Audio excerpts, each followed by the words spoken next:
Hello नमस्कार। जय हिंद साथियों। स्वागत है आपका अपने यूट्यूब चैनल में। दोस्तों, आज हम बात करने वाले हैं राजस्थान संविदा कर्मचारियों के लिए बेहद बहुत बड़ी खुशखबरी लेकर आया हूँ। तो वीडियो शुरू करने से पहले आप सभी से मेरा एक छोटा सा रिक्वेस्ट है। अगर आपने अभी तक जो चैनल को सब्सक्राइब नहीं किया है तो चैनल को जाकर सब्सक्राइब कर लें, जिससे आने वाली हर वीडियो की अपडेट सबसे पहले आप लोगों तक पहुंच सके और आप वीडियो का अच्छी तरह से लाभ ले सकें।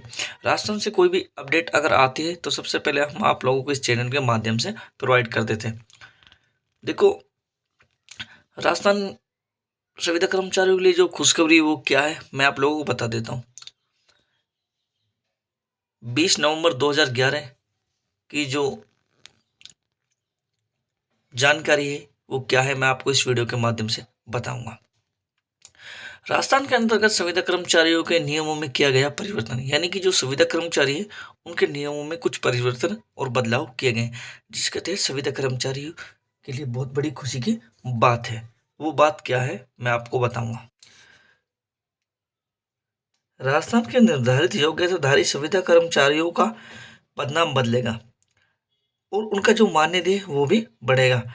राज्य के वित्त विभाग ने इस पर सहमति जताते हुए मंगलवार को यह आदेश जारी कर दिया गया है।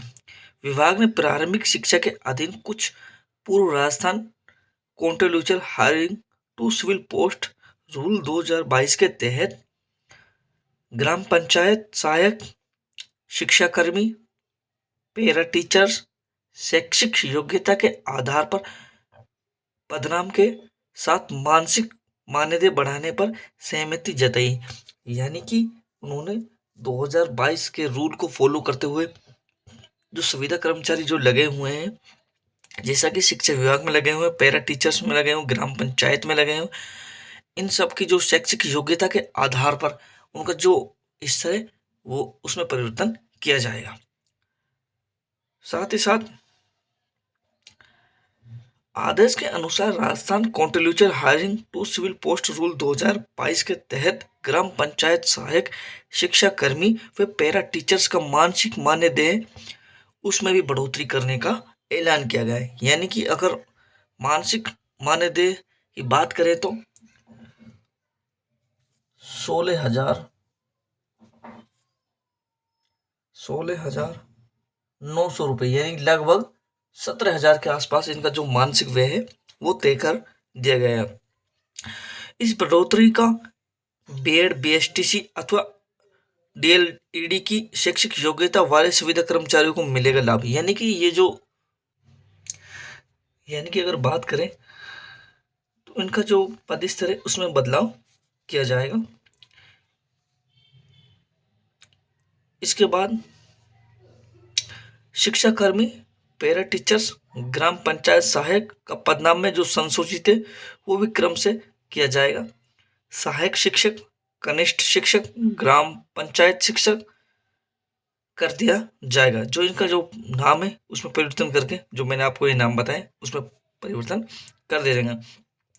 साथ ही इन सभी पदों पर कार्यरत जो संविदा कर्मचारी जो लगे हुए हैं वे 9 से 18 वर्ष की संविदा सेवा अवधि पूरी करने पर मानसिक जो मानदेय उसमें भी बढ़ोतरी की जाएगी। यानी कि उनकी जो फिर मानसिक जो व्यय है उनमें 29,000 के से अधिक जो मानसिक व्यय है वो बढ़ा दिया जाएगा।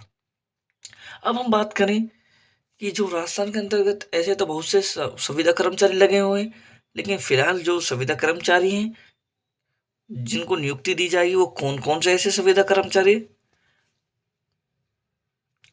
देखो, फर्स्ट लिस्ट में किन किन जो संविदा कर्मचारी जिनको नियुक्ति दी जाएगी, जो जल्द ही नियुक्ति देने का जो कार्य है वो चल रहा है।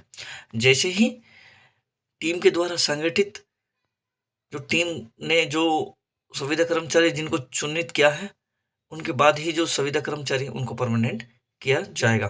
अब हम बात कर लें थोड़ी सी। देखो, ऐसे तो राजस्थान के अंदर बहुत से संविदा कर्मचारी हैं, बहुत से विभाग भी हैं, लेकिन प्रत्येक विभाग में के कुछ चिन्हित संविदा कर्मचारी जो वास्तविक रूप से संविदा स्तर पर जो अपनी भागीदारी निभा रहे हैं उन्हीं को जो फर्स्ट लिस्ट के तहत चुना जाएगा। अब हम बात कर लें थोड़ा सा देखो, ग्राम पंचायत है, मनरेगा, पैरा टीचर्स हैं, मदरसा बोर्ड है, जलदाय विभाग है, शिक्षा विभाग है और ग्राम पंचायत है। इनके तहत जो सुविधा कर्मचारी जो वास्तविक रूप से जो अपनी सेवा की जो अवधि है, यानी कि जो सेवा की जो अपनी जो सेवा है वो नियमित रूप से जो अपनी भागीदारी जो निभा रहे हैं, उन लोगों को इनमें से सेलेक्ट किया जाएगा, यानी कि चुना जाएगा।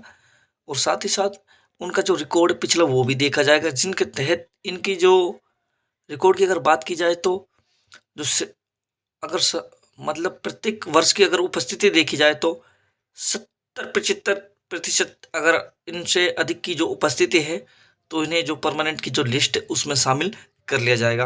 अगर अन्यथा ऐसा नहीं हुआ तो उन्हें सेकंड लिस्ट के बाद ही परमानेंट किया जाएगा। उसके बाद अगर हम बात करें, इसके बाद अगर बात की जाए तो मैंने आप लोगों को बताया कि इनका जो वेतन है उसमें भी परिवर्तन करने का जो ऐलान है वो कर दिया गया है। फिलहाल अगर हम वेतन की बात की जाए तो 16,000 यानी कि 17,000 के आसपास जो इनका वेतन है वो दिया जाएगा। उसके बाद जैसे ही संविदा कर्मचारी की जो सेवा की अवधि 9 से 18 वर्ष हो जाती है, उसके बाद जो इसका जो वेतन है वो 30,000 के आसपास कर दिया जाएगा। अब तक के लिए इतना ही, मिलते हैं नेक्स्ट वीडियो में। जय हिंद।